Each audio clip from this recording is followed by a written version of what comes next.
कार्तिक मास महात्म्य अध्याय 5। राधे राधे भक्तों, चलिए आज की कथा का श्रवण करते हैं।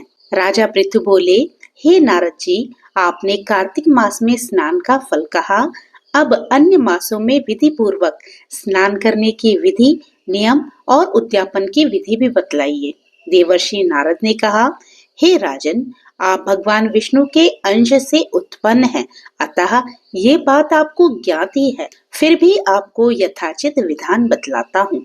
आश्विन माह में शुक्ल पक्ष की एकादशी से कार्तिक के व्रत करने चाहिए। ब्रह्म मुहूर्त में उठकर जल का पात्र लेकर गांव से बाहर पूर्व अथवा उत्तर दिशा में जाना चाहिए। दिन में या सायंकाल में कान में जनेऊ चढ़ाकर, पृथ्वी पर घास बिछाकर, सिर को वस्त्र से ढककर, मुंह को भली भांति बंद करके, थूक व सांस को रोककर मल व मूत्र का त्याग करना चाहिए।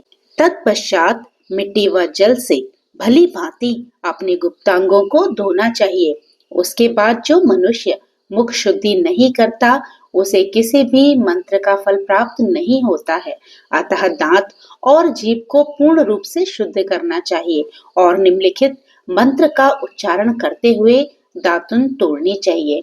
हे वनस्पतये, आप मुझे आयु, कीर्ति, तेज, प्रज्ञा, पशु, संपत्ति, महाज्ञान, बुद्धि और विद्या प्रदान करो। इस प्रकार उच्चारण करके वृक्ष से 12 अंगुल की दातुन ले। दूध वाले वृक्षों से दातुन नहीं लेनी चाहिए।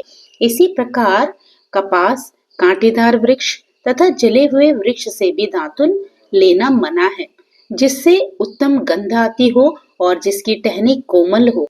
ऐसे ही वृक्ष से दंत धावन ग्रहण करना चाहिए। प्रतिपदा, अमावस्या, नवमी, छठी, रविवार को चंद्र तथा सूर्य ग्रहण में दातुन नहीं करनी चाहिए। तत्पश्चात भली भांति स्नान करके फूल माला, चंदन और पान आदि पूजा की सामग्री लेकर प्रसन्न चित्त व भक्ति पूर्वक शिवालय में जाकर सभी देव देवताओं की अर्घ, आचमनीय आदि वस्तुओं से पृथक पृथक पूजा करके प्रार्थना एवं प्रणाम करना चाहिए। फिर भक्तों के स्वर में स्वर मिलाकर श्री हरि का कीर्तन करना चाहिए। मंदिर में जो गायक भगवान श्री हरि का कीर्तन करने आए हों, उनका माला, चंदन, तांबूल आदि से पूजन करना चाहिए, क्योंकि देवालयों में भगवान विष्णु को अपनी तपस्या, योग और दान द्वारा प्रसन्न करते थे।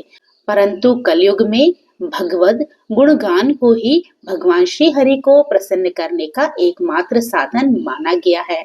नारद जी राजा पृथु से बोले, हे राजन, एक बार मैंने भगवान से पूछा कि हे प्रभु, आप सबसे अधिक कहाँ निवास करते हो? इसका उत्तर देते हुए भगवान ने कहा, हे नारद, मैं वैकुंठ या योगियों के हृदय में ही निवास नहीं करता, अपितु जहाँ मेरे भक्त मेरा कीर्तन करते हैं, मैं वहाँ अवश्य निवास करता हूँ।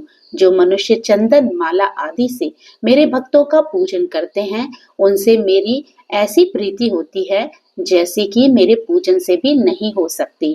नारद जी ने फिर कहा, शिरीष, धतूरा, गिरिजा, चमेली, केसर, कंदार और कटहल के फूलों व चावलों से भगवान विष्णु की पूजा नहीं करनी चाहिए।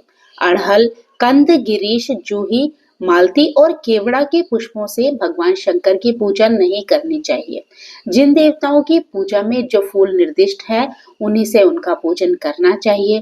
पूजन समाप्ति के बाद भगवान से क्षमा प्रार्थना करनी चाहिए, यथा, हे सुरेश्वर, हे देव, न मैं मंत्र जानता हूँ न क्रिया, मैं भक्ति से भी हीन हूँ।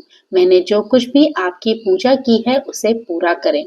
ऐसी प्रार्थना करने के पश्चात साष्टांग प्रणाम करके भगवत कीर्तन करना चाहिए, श्री हरि की कथा सुननी चाहिए और प्रसाद ग्रहण करना चाहिए। जो मनुष्य उपरोक्त विधि के अनुसार कार्तिक व्रत का अनुष्ठान करते हैं, वे जगत के सभी सुख को भोगते हुए अंत में मुक्ति को प्राप्त करते हैं।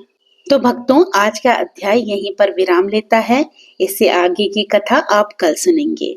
तो कैसी लगी आपको ये कथा कमेंट करके बताइएगा। अच्छी लगी हो तो लाइक कीजिएगा, और अगर आप मेरे चैनल पे नए हो तो मेरे चैनल को सब्सक्राइब करना बिल्कुल भी मत भूलिएगा।